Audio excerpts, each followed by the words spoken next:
No, pero aquí eu creo que é un bo sitio para facer unha casa, penso eu, non? Que o futuro próximo ter unha casa vai ser moito mellor que ter un piso, no sentido de que a energía solar vai ser moi aproveitable.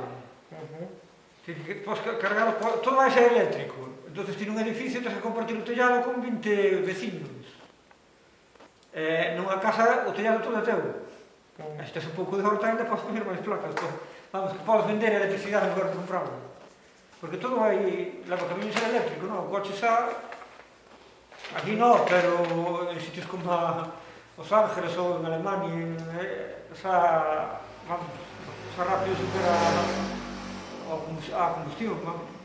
Moi ben. Para ti, miras o coche eléctrico hai 10 anos, e mira hoxe, e dentro de 10, eu creo que vai ser casi exclusivo, vamos. Parece, moi. Moi ben. Entonces, isto non é un sitio que estea a 50 km de unha capital. Aquí en 50 km tes, a 20 e pico, non? Santiago. A 30 e pico, Pontevedra. E Padrón ten o 3. Rianxo a 10, ou así. Pero que non é... Aunque se ve moi rural, é rural, pero vas andando a Padrón, Sí, que vas